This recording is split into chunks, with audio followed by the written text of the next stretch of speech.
ပဲကျုံဒီဆယ်မြောင်းနှစ်ရေသုံးချမှုစီမံခန့်ခွဲရေးဦးစီးဌာနရှိ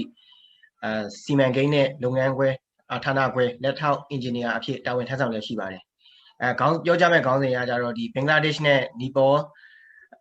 နိုင်ငံများမှာသင်ခန်းစာယူပြီးတော့ဒီရေကြီးရေရှမ်းမှုစီမံခန့်ခွဲမှုနဲ့ရေထုံနှုတ်မှုစနစ်တို့မှာဒီရေအသုံးချသူအသင်းအဖွဲ့ Water User Association Water User Group တို့ရဲ့အရေးပါတဲ့အခန်းကဏ္ဍအကြောင်းပြောမှာဖြစ်ပါတယ်ခင်ဗျဟုတ်ကဲ့အားလုံးပဲမင်္ဂလာပါခင်ဗျာကျွန်တော် screen share ခွင့်ပြုပါခင်ဗျာဟုတ်ကဲ့မြင်ရလားမသိဘူးခင်ဗျာဟုတ်ကဲ့မြင်ရပါတယ်ခင်ဗျာဟုတ်ကဲ့ပါအဆင်ပြေပါပြီဟုတ်ကဲ့အားလုံးပဲမင်္ဂလာခင်ဗျာဟုတ်ဒီ2021ခုနှစ်ပထမအဆုံးလုပ်တဲ့ webinar မှာကျွန်တော်အနေနဲ့ဒီစာဖတ်သူတယောက်အနေနဲ့ပါဝင်ခွင့်ရခဲ့လို့လဲကျွန်တော်အနေနဲ့ဒီကျေးဇူးတင်ပါတယ်ခင်ဗျာဒီဖိတ်ကြားပေးတဲ့ဒီမြန်မာ Water Partnership ဖြစ်ဒီ sponsor ပေးတဲ့ Sea Water Partnership ဖြစ် Global Water Partnership ဖြစ် The Water Agency အပေါ်မှာလည်းကျွန်တော်ဒီအထူးပင်ကျေးဇူးတင်စီကြောင်းပြီးတော့ဒီ IWUMD ကျွန်တော်မိခင်ဌာနဖြစ်တဲ့ IWUMD ကိုလည်းဒါမျိုးဒီပါဝင်ခွင့်ပေးလို့လည်းကျေးဇူးတင်ပါတယ်ခင်ဗျာပထမအဆုံးကျေးဇူးတင်စကားပြောကြားလိုပါတယ်ခင်ဗျာဒီနေ့ပြောကြားမယ့်အကြောင်းအရာကတော့ဒီခုနကျွန်တော်မိတ်ဆက်ခဲ့တယ်လို့ပဲကျွန်တော်အကြောင်းမိတ်ဆက်တယ်လို့ပဲဘင်္ဂလားဒေ့ရှ်နဲ့နီပေါမှာသူတို့ဘလူတွေဒီ WUG WUA တွေတီထောင်ခဲ့ကြတယ်ပြီးတော့ IWRM Integrated Water Resources Management ကိုဘလူတွေချင်းကပ်ခဲ့ကြတယ်ဆိုတော့ဒီကျွန်တော်ရစာဖတ်တဲ့အတိနဲ့ပေါ့ဒီကျွန်တော်ဒီအရင် speaker တွေကတော့သူတို့လက်တွေ့တွေနဲ့ရှင်ပြီးမှဒီ presentation တွေပေးကြတယ်ဒါမဲ့လို့ကျွန်တော်ကကြတော့ဒီရုံးချုပ်မှာအနေများတဲ့ခါကျတော့လက်တွေ့ပိုင်းမဟုတ်ဘဲနဲ့ဒီစာဖတ်တဲ့အတိနဲ့ပေါ့နော်အဲ့ဒီဟာကိုပဲကျွန်တော်ဒီ share ခွင့်ပြုပါခင်ဗျာဟုတ်ကဲ့ကျွန်တော်တို့ဒီဘင်္ဂလားဒေ့ရှ်နဲ့ကျွန်တော်တို့ဒီဘင်္ဂလားဒေ့ရှ်နဲ့မြန်မာနဲ့နီပေါရေရရှိမှုအခြေအနေ total annual internal renewable water resources per capita ကို cubic meter နဲ့ပြထားတဲ့ဟာ aquastat ကနေယူထားတာပါခင်ဗျာကျွန်တော်တို့အနီရောင်ကတော့မြန်မာရဲ့ရေပါခင်ဗျာဒီအပြာရောင်လေးကတော့နီပေါပါဒီအစိမ်းရောင်လေးကတော့ဘင်္ဂလားဒေ့ရှ်ပါခင်ဗျာကျွန်တော်တို့ဒီ1962မှာတော့ကျွန်တော်တို့ဒီတယောက်ချင်းစီရဲ့ရေရရှိနိုင်မှုနှုန်း cubic meter နဲ့ပြောမယ်ဆိုရင်တော့ဒီ4000ခွဲကြော်မှာရှိပါတယ်ခင်ဗျာဒါပေမဲ့လို့ကျွန်တော်တို့ဒီ graph ရဲ့နောက်ဆုံး2019မှာဆိုတော့တော်တော်ကိုကျသွားပါတယ်ခင်ဗျာဒီအဲ့လိုပါပဲဒီနိုင်ငံ3နိုင်ငံစလုံးကဒီရေရရှိမှုအခြေအနေကကျသွားပါတယ်ခင်ဗျာဒီ fresh water ဖြစ်တဲ့ဒီတောက်သုံးရေဖြစ်သုံးလို့ရတဲ့စိုက်ပျိုးရေဖြစ်သုံးလို့ရတဲ့ဟာတွေကဒီ contamination အကြောင်းတော့လောက်အောင်ကျွန်တော်တို့ဒီကျန်တဲ့climate change on impact အကြောင်းတော့လောက်အောင်ဒီ contamination တွေဖြစ်ပြီးတော့ဟိုဖြစ်တဲ့ဟာတွေပါခင်ဗျ industrial waste water တွေကြောင့်မို့လို့ဒီ water resource ကမရတော့တာကြောင့် climate change impact တစ်ခုအနေနဲ့ဒီဝင်ရေဒီ precipitation နေသွားတဲ့အကြောင်း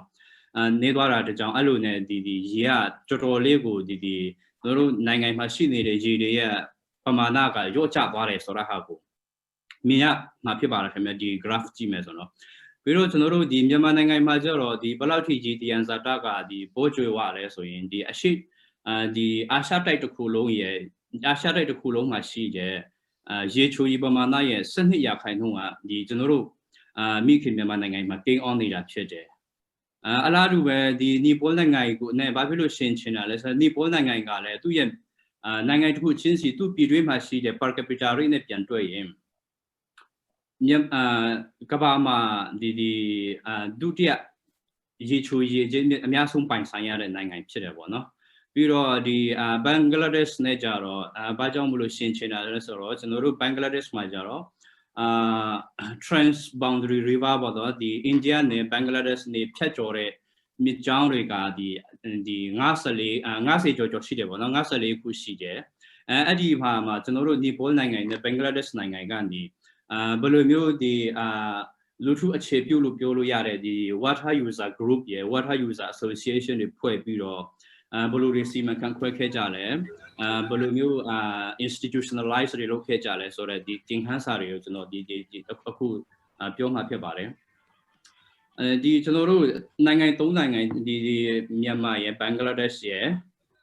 Nepal နိုင်ငံရဲ့ကိုကြည့်လိုက်ရင် common problems ကရေမှာအဓိကဘာပြဿနာဖြစ်နေလဲဆိုတော့နွေရာသီမှာရေရှားပါတယ်ရေခမ်းနေရေရှားပါတယ်မိုးရာသီမှာရေကြီးရေရှမ်းမှုကအဖြစ်များတယ်အဖြစ်များတဲ့ဒေသတွေမှာရှိနေတယ်ပြီးတော့ကျွန်တော်တို့ဒီဟာတွေကိုဒီတချို့ဒီ literature ဒီresearch ပညာရှင်တွေကဘာကြောင့်မို့လို့နှစ်စဉ်နှစ်တိုင်းမိုးရာသီတိုင်းရေကြီးပြီးတော့နွေရာသီတိုင်းမှာရေရှားပါမှုဖြစ်လဲဆိုတာဟာပြန်ပြီးသူတို့ချင်းကတ်တဲ့အချိန်မှာ weak institution ကြောင့်ဖြစ်တယ်ဆိုပြီးတော့ဒီကောင်လေးကျတော့ weak institutions ကိုပြထားတာပါခင်ဗျာ weak institution ကြောင့်ဖြစ်တယ်ဆိုပြီးတော့မှတ်ချက်ပေးတဲ့ပညာရှင်တွေလည်းရှိတယ်ခင်ဗျာပြီးတော့ကျွန်တော်တို့ဒီရေကြီးရေရှားမှုကြောင့်မို့လို့ကျွန်တော်တို့ဒီအဓိကဘာတွေဖြစ်သွားလဲဆိုတော့ဒီ cropping patterns တွေဒီစိုက်ပျိုးရေးထုတ်ကုန်တွေလည်းကျသွားတယ်အဲ့ဒီအပြင်ဒီငါးလုပ်ငန်းတွေလည်းထိခိုက်သွားတယ်ပြီးတော့တချို့ဒီBangladesh လိုနေရာမှာဆိုတော့သူ့ရဲ့ transportation ကိုပါတော်တော်များများထိခိုက်ခုတယ်ပေါ့နော်ပြီးတော့ခုနဒီကျွန်တော်ရဲ့ senior ရှေ့ကပြောသွားတဲ့ဟာဒီပြောသွားတဲ့ speaker တွေအတိုင်းပဲ speaker တွေပြောသွားတဲ့အတိုင်းပဲ salinity နဲ့ cyclone ကလည်းဒီ flood နဲ့ပါလာတဲ့အကြောင်းအရာဒီaccumulated impact နဲ့ပါလာတဲ့ဟာပေါ့နော်အဲ့ဒီ၃ခုကဒီရေကြီးရေရှမ်းမှုရဲ့ရေရှားပါမှုရဲ့ weak institutions ဆိုတဲ့problems ၃မျိုးကကျွန်တော်တို့ဒီနိုင်ငံ၃နိုင်ငံမှာတွေ့မြင်ရပါတယ်ခင်ဗျဆိုတော့ကျွန်တော်တို့ဒီဟာကိုကျွန်တော်တို့ဘယ်လိုဖြေရှင်းမလဲနွေရာသီမှာရေကြီးနွေရာသီမှာရေရှားပါမှုဖြစ်တယ်မိုးရာသီမှာရေကြီးရေရှမ်းမှုဖြစ်တယ်ဆိုတော့ကျွန်တော်တို့ဘယ်လိုဖြေရှင်းမလဲဆိုပြီးတော့ကျွန်တော်တို့ဒီပညာရှင်တွေကဒီ IWRM အယူဆခက်မစားခင်တော့ကတော့ဒီပြဿနာတွေကတော့ရေကြီးရေရှမ်းမှုနဲ့ရေရှားပါမှုပြဿနာတွေကတော့ကျွန်တော်တို့တာတမန်တွေစောက်မယ်ရေထောင်တမန်တွေစောက်မယ်အကြီးကြီးတွေစောက်ပြစ်မယ်အဲ့လိုဖြည့်ရှင်းနိုင်မယ်လို့သူတို့ကယူဆခဲ့ကြပါတယ်အဲ့ဒီအပြင်မှာ buoyance တွေဆိုတဲ့သူက1989မှာသူ့ရဲ့ဒီဆောင်းပါးတစ်ပုဒ်မှာရေးထားပါတယ်ဒီကျွန်တော်တို့ရေကြီးရေရှမ်းထိန်းချုပ်ခြင်းကတာရင်ကျွန်တော်တို့ Bangladesh ရဲ့ကျေးလက်ဒေသဖွံ့ဖြိုးတိုးတက်ရေးအတွက်ထွက်ပေါက်တရက်အနေနဲ့ဒီ flood control တာရင်ထွက်ပေါက်တရက်ဖြစ်တယ်ဆိုပြီးမှပြောခဲ့ပါလားခင်ဗျာဒီအတိတ်ကာလတုန်းမှာပေါ့နော်အဲ့ဒီဟာနဲ့အဲ့ဒီချင်းကပ်မှုနဲ့ကျွန်တော်တို့အဲ့ဒီချင်းကပ်မှုနဲ့လာတဲ့ခါကျတော့ Bangladesh မှာကျတော့ဒီဘယ်လောက်ထိတိဆောက်ခဲ့တယ်ဆိုတဲ့ဟာကကျွန်တော်ဒီတိကျကျမတွေ့နိုင်ပါဘူးခင်ဗျဒီ data တွေဘယ်နှခုစောက်ခဲ့တယ်ယူလောင်ဘယ်နှခုစောက်ခဲ့လဲဆိုတော့မတွေ့နိုင်ပါဘူးခင်ဗျာဒီကျွန်တော်ဒီမှာဖော်ပြထားတဲ့အတိုင်းပဲ Polish နဲ့ WUG ဆိုတဲ့သူကတော့ဒီသူတို့မှာ data ရှားပါတယ်လို့ပြောပါတယ်ဒါပေမဲ့လို့ကျွန်တော်ဒီဟိုဖြစ်တဲ့ဟာကတော့မှတ်ရကဒီ1964မှာmaster plan water resources development network master plan ကိုသူတို့ရေးဆွဲခဲ့ကြတယ်အဲ့ဒီ master plan အရာသူတို့ဒီ water management system တခုလုံးကိုပြောင်းလဲဖို့ဆိုပြီးတော့စေတမန်အကြီးကြီးတွေရေထောင်တမန်အကြီးကြီးတွေတာတမန်အကြီးကြီးတွေ58ခုအကောင့်ထဲပေါ်ခဲ့ကြတယ်ခင်ဗျ58ခုအကောင့်ထဲပေါ်နေပါတော့လေဒီကြီးရေရှမ်းမှုကရှိနေတော့မယ်ဆိုတော့အလားတူပဲကျွန်တော်တို့ဒီ Bangladesh မှာဆိုရင်ဒီသူ့ရဲ့ irrigation system ကြည့်တယ် small နဲ့ medium ကများတယ်ပေါ့နော်ကျွန်တော်တို့ဒီsmall medium ကဘယ်တော့ကစခဲ့လဲဆိုတော့ဟိုရှေ့ဘဝတည်းကရေကသူ့တောင်သူအစုအဖွဲ့လိုက်နဲ့သူလှုပ်ထားတဲ့ဟာဒီကျင့်သုံးလာခဲ့တဲ့ဟိုရှိတယ်ဒါပေမဲ့လို့အဲ့ဒါကိုဒီNepal အစိုးရကဒီအတိမတ်မပြုတ်ခဲ့ဘူး informal အနေနဲ့ပဲသူ့အနေနဲ့ဒီတတ်မှတ်ခဲ့တယ်Nepal အစိုးရအနေနဲ့အတိမတ်ပြုတ်ခဲ့တာကရှာပပနှစ်ခုပဲရှိခဲ့တယ်1950ဝန်းကျင်နဲ့1950ဝန်းကျင်မှာစောက်ခဲ့တာတခုရ1923မှာစောက်ခဲ့တာတခုရပြီးတော့1940မှာပြီးသွားတယ်1923မှာစာပြီး40မှာပြီးသွားတယ်ဒီအဆောက်အဦအကြီးကြီးနှစ်ခုပဲရှိတယ်ပေါ့နော်အဲ့ဒီဟာမှာဒီဘာဖြစ်လို့အစိုးရကဒီ small and medium scale ဖြစ်တဲ့ farmer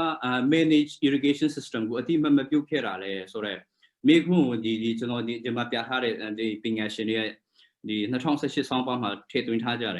ယ်လိုပြောထားလဲဆိုတော့ဒီ irrigation systems တွေကကျွန်တော်တို့အစိုးရဖွဲ့စည်းတစ်ခုထဲရတာဖြည့်ရှင်းနိုင်တယ်လို့ယူဆခဲ့ကြတဲ့အယူဆနဲ့မို့လို့ the water farmer organized farmer managed irrigation system တွေကိုအတိအမှတ်မပြုခဲ့ရခြင်းဖြစ်ပါတယ်ဆိုတာဟာ ਨੇ ဒီခုနကျွန်တော်ဒီပြောလိုက်သလိုပဲမြန်မာနိုင်ငံမှာဆိုလည်းဒီdraft နဲ့ flood ကsave sat ရေထိန်းတကားတွေတာတမန်တွေရေထောင်တမန်တွေအကြီးကြီးဆောက်လိုက်ရမယ်ဆိုရင်မှကျွန်တော်တို့ဒီ2016မှာကျွန်တော်တို့စေမြောင်းနှရေအသုံးချမှုစီမံခန့်ခွဲရေးဦးစီးဌာနလက်ရှိဒုတိယဝန်ကြီးရေးမှုရေးထားတဲ့2016မှာဒီသူရဲ့ဆောင်းပါအရာဆိုတော့ဒီကျွန်တော်ဖော်ပြထားတဲ့ပမာဏပေါ့နော်ရေလောင်တမန်နဲ့200ကျော်ရှိတယ်235ရှိတယ်ရေလွှဲစေရ100ကျော်ရှိတယ်sluice gate က100ကျော်ရှိတယ်150 160ကျော်ရှိတယ်ဆိုတော့စီးရင်စရာတော့ရှိတယ်ခင်ဗျအဲ့ဒီမှာကျွန်တော်တို့နိုင်ငံတွေကလည်းအခုချိန်ထိတော့ရေကြီးရေရှမ်းမှုလည်းခံစားနေရတော့မယ်နွေရာသီမှာရေရှားဖို့မှုလည်းခံစားနေရတော့မယ်ခင်ဗျဆိုတော့ကျွန်တော်တို့ဒီနေရာလေးမှာကျွန်တော်ဒီဖြတ်ပြောချင်တာကနီပေါကဘေးချိန်မှာဒီ farmer managed irrigation system ကိုအတိမပြုတ်ခဲ့လဲဆိုတော့1999မှာအတိမပြုတ်တယ်ခင်ဗျအဲ့လိုအတိမပြုတ်ခင်မှာကျွန်တော်တို့ဘာတွေဒီအစိုးရတစ်မျိုးအစိုးရအဖွဲ့အစည်းအစိုးရတစ်ခုထဲရပဲဒီဟာတွေက flood and draft ကိုစီမံနိုင်မယ်လို့ယူဆခဲ့တော့အဓိကဘာပြဿနာဖြစ်ခဲ့လဲဆိုတော့ကျွန်တော်တို့မှာirrigation system irrigation facility တွေကတော်တော်လေးကိုဒီတစ်နှစ်ပြီးတစ်နှစ်နှိမ့်ကျသွားတာခင်ဗျဘာဖြစ်လို့လဲဆိုတော့ဒီ siltation ကြောင့်တော့လောက sedimentation ဆိုတဲ့ဒီနှုံပို့ချမှုကြောင့်တော့လောကဖြစ်သွားတယ်ပြီးတော့ဒီirrigation water ဒီစေမြောင်းမှာရေပေးတဲ့အခါမှာလဲကျွန်တော်တို့ဒီမျှတမှုမရှိတဲ့ဟာပမာဏချင်းအဖြစ်မျှတမှုမရှိတဲ့ဟာတွေဖြစ်တတ်တယ်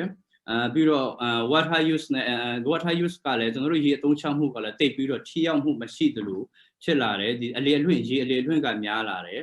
ပြီးတော့ခါကြမှာကျွန်တော်တို့နောက်တစ်ခုအနေနဲ့ဘာဖြစ်သေးလဲဆိုတော့ပြုတ်ပင်ထိမ့်သိမ့်မှုကလည်းဒီတိတ်ပြီးတော့ထိရောက်မှုမရှိသလိုဒီဖြစ်သွားတာခင်ဗျဆိုတော့ကျွန်တော်တို့ဒီအစိုးရကြီးကပဲစီမံခန့်ခွဲလာတဲ့အခါကျတော့တောင်သူတွေဘက်ကလည်းဒီကိစ္စကပြည်သူနဲ့တိတ်ပြီးတော့မဆိုင်ပါဘူးကျွန်တော်တို့ငါတို့တောင်သူနဲ့မဆိုင်ပါဘူးအစိုးရကလာလို့ပေးမှာပဲဆိုတော့စိတ်အဲ့ဒီစိတ်နေစိတ်ထားဝင်သွားတဲ့ဒီ community ဒီနေပေါ်မှာဆိုရင်တော့ဒီ farmer managed irrigation system ကိုအစိုးရကအတိမတ်မပြုတ်ပြီးတဲ့နောက်ပိုင်းမှာအတိမတ်ပြုတ်ခြင်းမရှိခဲ့တဲ့ခင်တော့ဟုတ်တယ်ဒီကိစ္စဒီ irrigation facility ကြီးယူပြစီနေတာကြီးကတော့ကျွန်တော်တို့နဲ့တိတ်ပြီးမဆိုင်ပါဘူးအစိုးရကလာပြင်ပေးမှာပေါ့ဆိုတော့ဒီစောင့်တဲ့ community တော်တော်များများမှာဒီစိုက်ပျိုးထုတ်ကုန်ကလည်းအထွက်နေခဲ့တယ်ခင်ဗျဆိုတော့ကျွန်တော်တို့ဒီဟာတွေကအခုကျွန်တော်ပြောတဲ့ဟာတွေကပြဿနာတွေဖြစ်နေတယ်ဒီပြဿနာတွေကိုကျွန်တော်တို့ဒီအခုဖော်ပြတဲ့ပြဿနာတွေကျွန်တော်တို့ဘယ်လိုဖြေရှင်းနိုင်မလဲဘင်္ဂလားဒေ့ရှ်နဲ့နီပေါမှာကဘယ်လိုဖြေရှင်းခဲ့ကြလဲဆိုတော့ဟာကိုကျွန်တော်တို့ကျွန်တော်ဒီဆက်ပြီးစာဖတ်ပြီးလေ့လာကြည့်တဲ့အခါကျတော့သူတို့သုံးလိုက်တာက structural ဒီ structural management ဘယ်မဟုတ်တော့ဘဲနဲ့ institutional measures တွေကိုပါပြင်ဆင်ထိန်းသိမ်းဖို့လိုလာပြီးပြင်ဖို့လိုလာပြီးဆိုပြီးတော့ကျွန်တော်တို့ဒီ institutionalize တွေချက်လုပ်ခဲ့ကြတယ် institutional arrangement တွေကိုဒီကျွန်တော်အခု slide မှာပြထားတဲ့အတိုင်းပဲwater management နဲ့သက်ဆိုင်တဲ့ policy တွေကိုဒီဖက်ချက်မှာသူတို့နှစ်အလိုက်ပြထားပါတယ်ခင်ဗျဒီ master plan ကြီး1964မှာလုပ်ခဲ့တယ်ပြီးတော့အဲ့ဒီဟာနေတစ်စင်ဒီကပ္ပပံ IBR ဒီကပ္ပပံကနေဒီဟာတွေကဒီလိုဆက်လုပ်တင်ပါတယ်ဒီလိုပြင်တင်ပါတယ်ဆိုတော့ recommendation တွေပါတယ်ဟာ1982မှာထွက်လာတယ်အဲ့လိုလုပ်နေဒီကျွန်တော်တို့ဒီ management policy တွေပြင်တဲ့အတိုင်းပဲကျွန်တော်တို့ဖက်မှာ institutionalize လုပ်တဲ့အချိန်မှာwater management organization ကိုပဲသူတို့ကဒီထပ်ပြင်ဒီထပ်ပြီးတော့ဒီinstitutionalize လုပ်လိုက်ပါတယ်ခင်ဗျအဓိကဒီဟာတွေကိုသူတို့ဘာကြောင့်ဒီ institutional arrangement rearrangement တွေဘာဖြစ်လို့ပြန်လုပ်တာလဲဆိုတော့ဒီ1900ခုနကကျွန်တော်ပြောတော့64မှာလုပ်တဲ့ဟာသူတို့အလုပ်မဖြစ်တော့ဘူး master plan ကြီးအလုပ်မဖြစ်တော့ဘူးဆိုတာကိုဒီဘင်္ဂလားဒေ့ရှ်အစိုးရကအတိအမှတ်ပြုတယ် အဲ့ဒါကြောင့်မလို့1989မှာဒီ flood action plan ဆိုတဲ့ဟာကိုဒီထပ်ထွက်တယ် flood action plan တက်ပဲ conference လုပ်တဲ့အချိန်မှာကျွန်တော်တို့ guideline flood action plan အောက်မှာ guideline အတစ်တစ်ခုဒီကျွန်တော်တို့ထပ်ပြီးပံ့ပိုးပေးထားတယ်ခင်ဗျာအဲ့ဒီ guideline မှာဆိုတော့ဒီ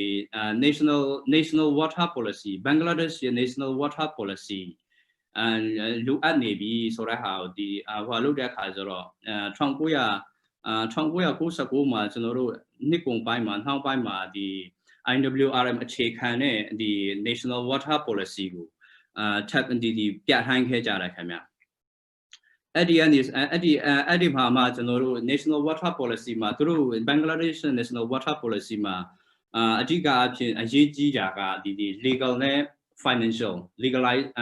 နဲ့ financial perspective တွေရပြီးတော့ water pricing နဲ့ water right တွေကိုဒီတေးသေးချာချာကိုပြဋ္ဌာန်းထားလိုက်တယ်ခင်ဗျာ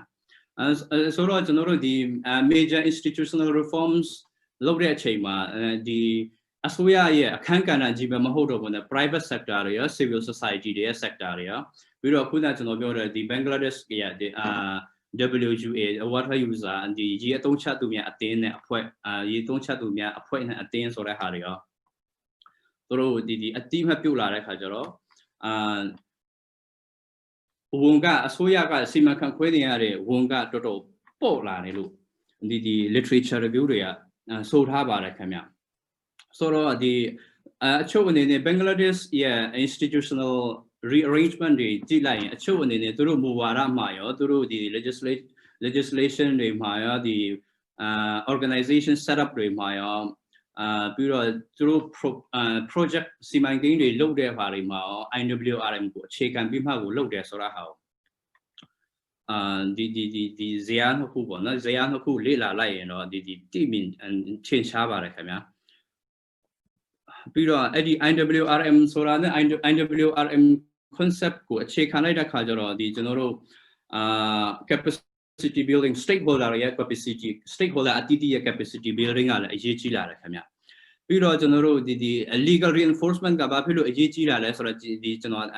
ခဏနေကြရင်အဲ့ဒီကိစ္စကျွန်တော်ဒီဆက်ပြီးတော့ဒီဆွေးနွေးပေးပါမယ်ခင်ဗျကျွန်တော်တို့ဆက်ပြီးတော့နီပေါ်မှာဘယ်လိုလုပ်ခဲ့ကြလဲပေါ့နော်သူတို့ institutionalize တွေဘယ်လိုပြောင်းလဲခဲ့ကြ arrangement တွေဘယ်လိုစီစဉ်ခဲ့ကြလဲဆိုတာဟာအခုတင်ပြမှာဖြစ်ပါတယ်ခင်ဗျသူတို့ဒီ1980လောက်မှာဟိုဟာတွေကိုဒီ farmer managed irrigation system တွေကိုအတိမပြုတ်ခဲ့တယ်အစိုးရကပထမအဆုံးအတိမပြုတ်ခဲ့တယ်အခုလက်ရှိချိန်မှာတော့ဒီကျွန်တော်တို့ irrigation system တော်တော်များများကနီပေါ်နိုင်ငံမှာဆိုရင်တောင်သူတွေကပဲ90%သူတို့ farm ဒီလေယာမြေတွေ90%ကတောင်သူတွေလက်ထဲမှာပဲဒီရှိနေပြီခင်ဗျ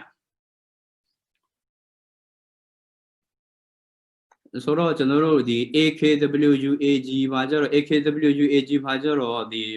irrigation fees တွေကောက်တယ် water shareholder တွေစီကနေတစင်ပြီးတော့ပုံမှန်ပြုပြင်ချင်းသိရေးစနစ်ဟွာတွေလည်းဒီကောက်တဲ့စနစ်ကိုဒီကျင့်သုံးလာတဲ့ခါကျတော့တော်တော်လေးကိုဒီ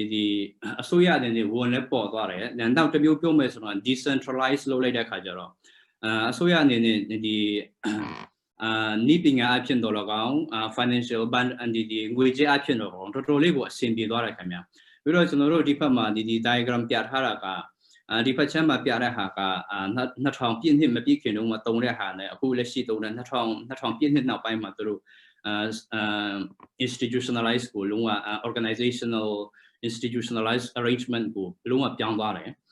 ဒီအဟောင်းကြည့်မယ်ဆိုတော့ကျွန်တော်တို့ဒီတောင်သူတွေကနေတစင်တောင်သူတွေကနေမှဒီမြောင်းခွဲ committee တွေကနေမစင် general manager စီမဟုတ်ရင်ကျွန်တော်တို့ဒီ land distribution မဟုတ်ရင် evaluation committee စီကိုတင်ပြပြီးတော့ general manager စီ executive board စီကနေတစင်အဲ့ဒီမှာ general ဟိုစီတက်ရတယ်ဆိုတော့ဒီစနစ်ကိုသူတို့ဘာဖြစ်လို့ဆက်ပြီးမသုံးတော့တာလဲဆိုတော့တောင်သူတွေကဒီတောင်းဆိုတာကသူတို့ရဲ့အတန်ကဒီမြောင်းခွဲအစစ်မှာပဲဖြစ်ဖြစ်ဒီ general manager အစစ်မှာပဲဖြစ်ဖြစ် land distribution အစစ်မှာပဲဖြစ်ဖြစ်တိမ်မြုပ်သွားလို့တဲ့အဲ့ဒါကြောင့်မို့လို့ကျွန်တော်တို့ရဲ့အတန်ကိုတောင်သူတွေရဲ့အတန်ကို executive board directors ဖြစ်ဖြစ် general assembly see candidates in the executive board director candidates in general assembly singa ni tware senate lu chin bare so re di tong tu ye atan ko tu jai jai twa lu ya aung so bi ma di senate ko that biအခုချိန်မှာတော့ဒီသူတို့အထက်ကွန်ပြီးတော့ကျင့်သုံးနေကြပါပြီခင်ဗျာဒီ executive board မှာအဓိကအဖြစ်ကျွန်တော်တို့ဒီ member 73ယောက်member 73ယောက်ရှိပါတယ်သူတို့လက်ရှိကျင့်သုံးနေတဲ့အဖွဲ့အစည်းအရာပေါ့နော်ဒီ organizational setup အရာအဲ့ဒီ73ယောက်ထဲမှာ30ရာခိုင်နှုန်းကဒီကျွန်တော်တို့ gender perspective အနေနဲ့ဆိုပြီးတော့33ရာခိုင်နှုန်းကကျွန်တော်တို့ဒီအမျိုးသမီးတွေ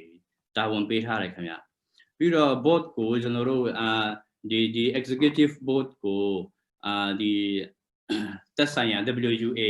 အဖွဲ့ WUG အဖွဲ့ဝင်တွေကသူတို့ကိုယ်တိုင်ရွေးထားတာဖြစ်တယ်နှစ်စဉ်နှစ်တိုင်းရွေးကောက်ပွဲကျင်းပါတယ်နှစ်စဉ်နှစ်တိုင်းရွေးကောက်ပွဲကျင်းပါတယ်ဒါပေမဲ့လို့ပထမရွေးကောက်ပွဲပထမကျင်းပတဲ့အချိန်မှာအဲ့ဒီ board of director executive board director တွေရဲ့90ရာခိုင်နှုန်းပဲအပြောင်းလဲလုပ်တယ်အကုန်လုံးကိုဒီပြောင်းလိုက်ရင်ဒီအဆက်တွေပြတ်သွားမှာဆိုလို့90ရာခိုင်နှုန်းကိုပြောင်းလဲလိုက်တယ်ဒီအပြောင်းလဲလုပ်လိုက်တယ်ကျန်တဲ့90ရာခိုင်နှုန်းအပြောင်းလဲလုပ်လိုက်တယ်နှစ်စဉ်နှစ်တိုင်းရွေးကောက်ပွဲတော့လုပ်တယ်ဒါပေမဲ့လို့ဒီလုံးဝလူအစ်စ်ဖြစ်သွားတာမရှိပါဘူးအဲ့လိုနဲ့ဒီ hand over လုပ်တဲ့အချိန်မှာပိုးအဆင်ပြေသွားအောင်လို့သူတို့ကအဲ့လိုကျင့်သုံးနေတာပဲဖြစ်ပါတယ်ပြီးတော့ဒီ executive board ရဲ့အဓိကတာဝန်တွေကဒီသူတို့ရုံပိုင်းဆိုင်ရာဒီလှုပ်ထုံးလုပ်နည်းတွေကိုက်ညီရလားဆိုတာဟာကြည့်ပေးတယ်ပြီးတော့ကျွန်တော်တို့ဒီနှစ်တော့ကပြည်ပချင်းသိစိတ်ကဘယ်လောက်သုံးမလဲကျွန်တော်တို့ဒီservice fee collection ဒီရေခုမဟုတ်ဘူးနဲ့တက်ကောက်တဲ့ဟာတွေဒီ service fee တွေပြီးတော့ budget allocation တွေ water distribution တွေမှန်ကန်ရလားဆိုတာဟာကိုဒီကြည့်ပေးဖို့ executive board ကိုဒီတာဝန်ပေးထားတယ်ခင်ဗျာကျွန်တော်တို့ general assembly ကြတော့ဒီလုံးဝဒီတောင်သူတွေအနေနဲ့အရေးကြီးတဲ့အပိုင်းမှာပါတယ်ခင်ဗျကျွန်တော်တို့ဒီ general assembly မှာကြတော့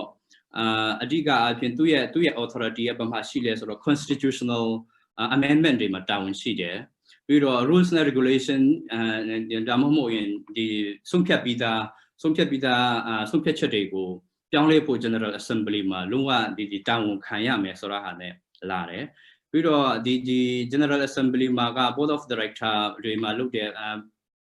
board of director executive board of director မှာလုပ်တဲ့သူတွေရဲ့ general manager တွေရဲ့အကုန်လုံးတက်ရောက်ရမယ်ဆိုပြီးတော့လက်ရှိအချိန်မှာပြဋ္ဌာန်းထားတယ်ခင်ဗျဒီလိုဒီဟာကဒီ AKWUG မှာပဲ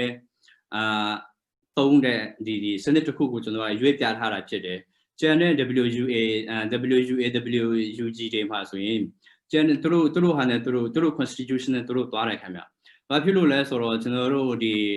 အစတုန်းကတော့အစိုးရကအတိမတ်ပြုတ်တယ်1980မှာအတိမတ်ပြုတ်တော့အစိုးရကဒီဗဟိုအစိုးရကဒီဟာကိုကျင့်သုံးပေးပါဆိုပြီးတော့ဒီလှုပ်လိုက်တဲ့အချိန်မှာဒီကျွန်တော်တို့ရေနဲ့မြေစီလွှာရဲ့အခက်အခဲကဒီ one size fit all ကမရှိတဲ့ခါကျတော့သူ့ data နဲ့သူကိုက်ညီအောင်သူတို့ social norms တွေပြီးတော့ social economic တွေအဲ့ဒီဟာတွေနဲ့ကိုက်ညီအောင်ဆိုပြီးတော့ဒီ flexible ပေးလိုက်တဲ့ခါကျတော့အခုကျွန်တော်တင်ပြတဲ့ဒီ organizational setup ကAKWUA မှာပဲသုံးတဲ့ဟာဖြစ်တယ်ကျန်တဲ့ WUA တွေမှာဆိုရင်လည်းသူတို့ဟနာနဲ့သူတို့ကိုက်ညီတဲ့ဟာတွေကိုကျင့်သုံးနေကြပါတယ်ခင်ဗျဆိုတော့ကျွန်တော်တို့ဒီမြန်မာပြည်ရဲ့အခြေအနေမှာကျွန်တော်တို့ခုနသူတို့ဘယ်လိုကြော်ထွားခဲ့လဲဘယ်လိုတွေပြုပြင်ခဲ့ကြလဲဆိုတဲ့အခြေအနေကိုကျွန်တော်တို့မြန်မာပြည်မှာဘယ်လိုသင်ခန်းစာယူမလဲဆိုတော့ဒီဟာကြတော့ဒီ OECD နဲ့ Mekong institution နဲ့တလောလေးမှာထုတ်တဲ့ဒီ report အရာပေါ့နော်ဒီကျွန်တော်ဒီ underline လေးတားထားပါတယ်ခင်ဗျဒီ state owned irrigation systems တွေကဒီ cost effective မဖြစ်ပါဘူးเนาะဘာဖြစ်လို့လဲဆိုတော့ကျွန်တော်တို့မှာဒီခုနကျွန်တော်ပြောခဲ့တဲ့နီပေါတွေမှာဘင်္ဂလားဒေ့ရှ်မှာကောက်တဲ့ service fee ကျွန်တော်တို့မကောက်ပါဘူးပြီးတော့ဒီရေခွန်တက်ပဲပေးရပါတယ်ခင်ဗျဆိုတော့ဒီအဓိကဘာဖြစ်လို့ state owned irrigation system ကeffective မဖြစ်တာလဲဆိုတာဟာကျွန်တော်တို့နောက် slide တစ်ခုမှာဒီကျွန်တော်ရှင်းတင်ပြခွင့်ပြုပါခင်ဗျကျွန်တော်တို့ဒီunwillingness to pay tax ကျွန်တော်တို့မှာဒီရေခွင်ရေခါကိုပေးလို့စိတ်မရှိကြတာများတယ်တောင်သူတော်တော်များများကကျွန်တော်တို့စေရီတွေသုံးမှုဟာဒီဖက်ချက်မှာကျွန်တော်တို့ရေခွင်တတမန်ခွန်တတ်မှတ်နှုံးထားကိုလည်းကျွန်တော်ပြထားတယ်ကျွန်တော်တို့ရေခွင်တတမန်ခွန်တတ်မှတ်နှုံးထားကြည့်မယ်ဆိုတော့ဒီတိတ်ပြီးတော့ဒီ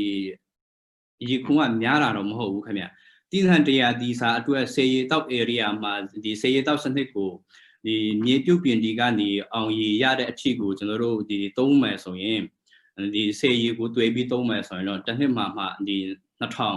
ကျပ်2000ပေါ့နော်မြန်မာကျပ်ငွေ2000ပြီးတော့မြေပြုတ်ပြင်ကနေမှဒီအောင်ရအထီမှာအပြည့်ဝမဟုတ်ဘဲနဲ့တစ်စိတ်တစ်ပိုင်းလေးပဲသုံးမယ်ဆိုတော့တဧကမှ1000ကျပ်နှုန်းပြီးတော့ဒီတခြားတိသန်တွေတွေ့ဆိုတော့တဧကမှဒီ1000ကျပ်နှုန်းပဲအဲ့လောက်ကျွန်တော်တို့အခုကဒီမြများဆဆပေးရတာမဟုတ်ဘဲနဲ့ဘာဖြစ်လို့များဒီအခုဆောင်အခုပေးလို့စိတ်မရှိကြတာလဲဆိုတဲ့ဟာဒီဆက်ပြီးဒီ vicious cycle ကိုကြည့်မယ်ဆိုတော့ဒီအခုပေးလို့စိတ်မရှိတဲ့ခါကျတော့ကျွန်တော်တို့ဒီပြုပြင်ထိန်းသိမ်းစေရဲ့ operation and maintenance ကဒီ budget က shortage ဖြစ်သွားပါတယ်ခင်ဗျဒီဌာနဒီပြည်ထောင်စုအစိုးရအနေနဲ့နှစ်စဉ်နှစ်တိုင်းဒီစိုက်ထုတ်ပြီးပေးနေရတဲ့ဒီဟွာတွေရှိပါတယ်ဒီ government budget တွေကလည်းတချို့နေရာတွေမှာအလုံးလောက်မပေးနိုင်ပါဘူးခင်ဗျဆိုတော့ budget အလုံးလောက်မပေးနိုင်တဲ့ခါကျတော့ဘာဖြစ်သွားလဲဆိုတော့ maintenance ပြုပြင်ထိန်းသိမ်းတာကဒီ poor maintenance အဆင့်ကိုရောက်သွားပါတယ်ဒီ poor maintenance အဆင့်ဖြစ်သွားတဲ့ခါကျတော့ကျွန်တော်တို့ဒီရေပေးဝယ်မှုမှာဘာတွေဖြစ်သွားလဲမမျှတတာတွေမမျှတတာတွေဖြစ်တတ်တယ်ပြီးတော့ဒီအလေအလွင့်ကများတာတွေအဲ့လိုတွေဖြစ်တတ်တယ်ရေအလေအလွင့်များသွားတဲ့ခါကျတော့ကျွန်တော်တို့ဒီတောင်သူတွေကစိတ်ကျဉ်နေမှုမရှိတော့ပါဘူးကျွန်တော်လေခင်းကြတော့ဒီရေရတဲ့လောက်ပဲပြီးတော့သူ့လေခင်းကြတော့ရေအဲ့လောက်တောင်ပေးထားတဲ့ဟာပြီးတော့သူ့လေလေရကြတော့လေသူ့လေကနေအောက်ပိုင်းကျတော့မပေးတော့ဘူးဆိုတဲ့ဟာတွေနဲ့စိတ်ကျဉ်နေမှုမရှိတော့တဲ့ခါကျတော့အခွန်ဆောင်လို့စိတ်ကမရှိပြန်ဘူးဆိုတော့ဒီကျွန်တော်တို့ဒီကဂျာအေးသူ့အမေရိုက်တယ်လို့ပေါ့နော်ပတ်ချာလေးနေတဲ့ဟာကိုကျွန်တော်တို့ဘယ်လိုချိုးဖောက်မလဲဆိုတော့ဒီခုနဒီဝတ်ရေအသုံးချသူများအတင်းရေအသုံးချသူများအဖွဲ့အစည်းကနေတဆင့်ဒီတောင်သူအခြေပြုအဲ့လိုသွားမှရမယ်ဆိုတာဟာနဲ့လုပ်ခဲ့ကြတယ်ဒီဟာကျတော့ကျွန်တော်တို့ဂျိုင်ကာနဲ့ကျွန်တော်တို့ဒီစေမြောင်းနဲ့ရေအသုံးချသူများစီမံခန့်ခွဲရေးOC ဌာနကနေထုတ်ပြန်ထားတဲ့ report အရပါကျွန်တော်တို့ဒီတောင်သူတွေကနေစီမံခန့်ခွဲရေး irrigation function လေးတွေကရှိခဲ့တယ်ဒါပေမဲ့လို့ဒီ individual မဟုတ်ရင်informal ပုံစံဖြစ်ခဲ့တယ်ပေါ့နော်ဆိုတော့ပြီးတော့ကျွန်တော်တို့ဒီအခုတင်မဟုတ်ဘဲနဲ့ကျွန်တော်တို့မှာ irrigation service fee ကောက်ယူတာမရှိပါဘူးဥပမာဒီပေါ်မှာဆို irrigation service fee တက်ကောက်တာတို့ပြီးတော့ကျွန်တော်တို့operation maintenance fee ပြီးတော့သူ့ရဲ့ဒီ technician တွေလစာပေးတာတို့ကစားသူတို့တောင်သူတွေကပဲကြက်ခံနေပါပြီခင်ဗျာဆိုတော့ကျွန်တော်တို့မြန်မာပြည်မှာက WUG ကျွန်တော်တို့ဘယ်လိုထောင်မလဲအစိုးရကဖွဲ့စည်းထားတာတော့ရှိတယ်နီးသုံးနည်းရှိတယ်ကျွန်တော်တို့အစိုးရကစီမံခန့်ခွဲတဲ့နည်းရှိတယ်ပြီးတော့ဒီစေရီသုံးချတဲ့သူတွေစီမံခန့်ခွဲတဲ့နည်းရှိမယ်ပြီးတော့ joint management အစိုးရရဲ့စေရီသုံးချတဲ့သူတွေပူးပေါင်းပြီးမှစီမံခန့်ခွဲကြမယ်ဆိုတော့ချင်းကပ်မှုကကျွန်တော်တို့ဒီဂျိုင်ကနေတဆင့်လာတဲ့ချင်းကပ်မှုပါခင်ဗျာတော့ကျွန်တော်တို့ဒီဒီဂျိုင်ကာရဲ့ recommendation အရာကျွန်တော်တို့ကဒီ joint management system ကိုအကောင့်ထဲပေါ်တဲ့ခါကျတော့ကျွန်တော်တို့ဒီ2020နိုဝင်ဘာ18ရက်နေ့မှာလုပ်တဲ့အစည်းအဝေးမှာကျွန်တော်တို့စေမြောင်းနဲ့ရေသုံးချက်မှုစီမံခန့်ခွဲရေးဦးစီးဌာနရဲ့ညွှန်ကြားရေးမှူးချုပ်ကိုတိုင်ပြောထားတဲ့အတိုင်းပဲကျွန်တော်တို့ဒီနားလေးမှာယနေ့ထိရေသုံးချက်သူအတင်းက8000ကျော်ဖွဲ့စည်းပြီးဖြစ်ပါတယ်တော့ဒီဖွဲ့စည်းပြီးဖြစ်ပါတယ်ကျွန်တော်တို့ဒီအချိန်မှာခုနကျွန်တော်ဒီပြောပြီးသားပဲနီပေါရဲ့တင်ခန်းစာလေးကဒီဟာကဒီ joint management ဖြစ်တဲ့အတိုင်းကျွန်တော်တို့ဒီဌာနဘက်ကတော့စပြီးမှ initiative စလိုက်ပြီးတည်လိုက်ပြီးအဲ့ဒီမှာဒီဌာနကဒီလိုက်ညွှန်ချက် rules and regulations guideline တွေပေးနေတဲ့ဟာကိုဒီတိုင်းသုံးရမယ်မဟုတ်ဘူးနဲ့တောင်သူတွေနဲ့ကိုက်နေတဲ့ဟာသူ့ရဲ့ social norms တွေနဲ့ကိုက်နေတဲ့ဟာမဟုတ်ရင် social fabric norms တို့ society တို့နဲ့ကိုက်နေတဲ့ဟာကိုဒီflexible ဖြစ်စွာနဲ့ဒီအကောင့်ထဲပေါ်ဖို့ပေါ့နော် အဲ့ဒီဟာလေးတချို့ဒီတစ်ချက်ကလေးတတိထားဖို့ဒီမှာကျွန်တော်ဒီhighlight လုပ်ချင်ပါတယ်ခင်ဗျဆိုတော့ကျွန်တော်တို့ဒီရေအသုံးချသူများအဖွဲ့ဖွဲ့လိုက်တာက8000ဝန်းကျင်8000ကျော်ရှိနေပြီဆိုတော့ကျွန်တော်တို့အဲ့ဒီရေအသုံးချသူများအဖွဲ့ကိုဆက်လက်တည်တက်အောင်ဘယ်လိုလုပ်မလဲဘာတွေဆက်လုပ်မလဲဆိုတော့ next step ကကြတော့ကျွန်တော် research and development ကိုကျွန်တော်ဒီ propose လုပ်ချင်ပါတယ်research and development ရှိမှာကျွန်တော်တို့ကရှေ့ဆက်ပြီးတော့ဒီထောင်ပြီးသားအဖွဲ့အစည်းတွေပပျောက်မသွားအောင်သူတို့ဟာနဲ့သူတို့လေပတ်နိုင်အောင်သူတို့ဟာနဲ့သူတို့ရက်တည်နိုင်အောင်ဒီထပ်ပြီးတော့ဒီအားဖြည့်ပေးတဲ့အနေနဲ့ capacity building အနေနဲ့လုပ်ပေးဖို့ကိုကျွန်တော်ဒီမှာအထူးဒီ highlight ပြီးဖော်ပြချင်ပါတယ်ခင်ဗျာတို့ဒီကျွန်တော်ကိုဟာနဲ့ကိုစဉ်းစားထားတဲ့ဒီ research proposal ပုံစံပေါ့နော်အဲ့ဒါလေးကကျွန်တော်ဒီခါစာဆိုတဲ့ framework နဲ့တွားလိုက်ရင်တို့ခါစာဆိုတဲ့ framework နဲ့တွားလိုက်ရင်ဒီ knowledge တောင်သူတွေရဲ့ knowledge ရဲ့ attitude ရဲ့ skills ရဲ့ aspiration ဆိုတဲ့ဟာကိုဒီမေခွန်း73ခုလေးကိုတွားမိမယ်တောင်သူတွေရဲ့အတီးတီးဒီ WUG WUA ရဲ့သက်ဆိုင်ရာအဖွဲ့အစည်းအတင်းတွေရဲ့သက်ဆိုင်ရာပုံကိုဒီကြာဝင်ရှိတွေရဲ့ဒီ feedback တွေနဲ့ပြန်လာတဲ့ချိန်ကြရင်တော့ကျွန်တော်တို့ thematic analysis လုပ်လိုက်ရင်ဒီ WUA WUG တွေတိချက်ပို့ပြီးတော့ကောင်းမွန်လာအောင်ဘယ်လိုလုပ်မလဲဆိုတဲ့ဟာတွေဥပမာကျွန်တော်တို့ဒီလိုလုပ်လိုက်ခြင်းအဖြစ်တောင်သူတွေကဒီခုနပြောတဲ့ဒီ willingness မရှိတော့ဘဲနဲ့တောင်သူတွေရဲ့ပိုးပေါင်းပါဝင်မှုကများလာမှာဖြစ်ပါတယ်ကျွန်တော်တို့ဒီဌာနရဲ့လုံထုံးလုံနည်းတွေဒီ irrigation facility တွေလုံထုံးလုံနည်းတွေပြုပြင်ထိန်းသိမ်းရေးစရိတ်တွေတောင်သူတွေကအမှန်တကယ်သိရှိနားလည်မှုရှိရလားဒါမှမဟုတ်ရင်သူတို့တောင်သူဒီတောင်ယာလေယာတွေမှာကရေပြက်လက်မှုကဘယ်လောက်ထိပြင်းထန်လဲအဲ့လိုဟာလေးတွေသူတို့နဲ့ဆိုင်တဲ့အကြောင်းအရာလေးတွေဘယ်လောက်ထိအတိအကျွေမှုရှိကြလဲဆိုတဲ့ဟာလေးကိုဒီ knowledge ဆိုတဲ့အပိုင်းတွေကျွန်တော်တို့ဆန်းစစ်မယ်ပြီးတော့ဒီ knowledge ကရှိပြီး knowledge ရှိသွားပြီးတဲ့နောက်ပိုင်းမှာသူတို့ရဲ့ attitude ကဘယ်လိုရှိသွားလဲဒီ WUG WUA မှာသူ့ရဲ့ဒီသူ့လုပ်ငန်းရဲ့ environmentally ဖြစ်စေ economically ဖြစ်စေဒီနိပညာအရာဖြစ်စေဒီ WUA WUG ဖွဲ့စည်းမှုကသူ့အတွက်ဘယ်လောက်ထိအရေးပါလဲအဲ့ဒါတွေတီးဖို့လိုတယ်ခင်ဗျာပြီးတော့ကျွန်တော်တို့ဒီသူ့ပုံကိုရေးအရာကရောဒီဟာကြီးကဒီ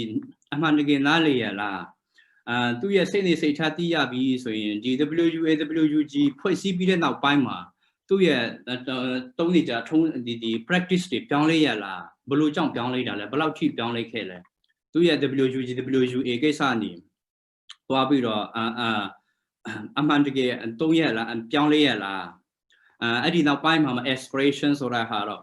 ဒီ attitude လဲဒီ knowledge လဲရှိမယ် attitude လဲရှိမယ် skills တွေလဲတက်လာပြီဆိုတော့ကျွန်တော်တို့အဖွဲ့အနေနဲ့တော့ဒီဟာကဒီမဟုတ်တော့ဘဲနဲ့ဒီဟာကကျွန်တော်တို့တောင်သူတွေရဲ့တာဝန်ပါဒီဌာနကြီးပဲအားကိုးနေစရာမလိုတော့ဘဲနဲ့ဒီကျွန်တော်တို့အချင်းချင်းနဲ့ဒီ service fee တွေပေးကြမယ်ဒီအရေးခွန်တွေလည်းပေးကြမယ်ဆိုရဟာလေဖြစ်ပေါ်လာဖို့အထိကိုဒီ research framework လေးပေါ့နော်ကျွန်တော်ဟာနဲ့ကျွန်တော်ဒီဆွဲထားတာရှိတယ်ဒီ NGO ဖြစ် NGO ဖြစ်ဌာနဖြစ်မဟုတ်လေ company တွေနဲ့ဖြစ်ဒီလိုမျိုးလေးချင်းကပ်ပြီးမှဒီ WUA အဖွဲ့တွေကိုWUG အဖွဲ့တွေကိုဆက်ပြီးတည်တံ့ဖို့လုပ်မယ်ဆိုတော့ကျွန်တော်တို့အခုနပြောတဲ့ဒီ community based flood mitigation မှာဖြစ်ဒီ WUG ကအဆင့်သင့်ဖြစ်နေမှာအဖွဲ့အစည်းကဖွဲ့စည်းပြီးသားဖြစ်နေမယ်အဆင့်သင့်ဖြစ်နေမယ်ပြီးတော့ဒီပြုပြင်ထိန်းသိမ်းရေးစရိတ်ကလည်းသူ့ဟာနဲ့သူလေပတ်သွားမယ်ဆိုတော့အဲ့ဒီခါမှာဒီ WUA ရဲ့ WUG အခန်းကဏ္ဍပေါ့နော်ဒီတောင်သူတွေကအမှန်တကယ်သိရှိနားလည်မှုရှိရလားဆိုတဲ့ဟာလေးတွေကိုဒီ research လုပ်ပေးဖို့ကျွန်တော်ဒီအထူးတလေဒီကနေ့ presentation ကနေမျှဝေလို့ခြင်းဖြစ်ပါတယ်ကျေးဇူးတင်ရှိပါတယ်ခင်ဗျာ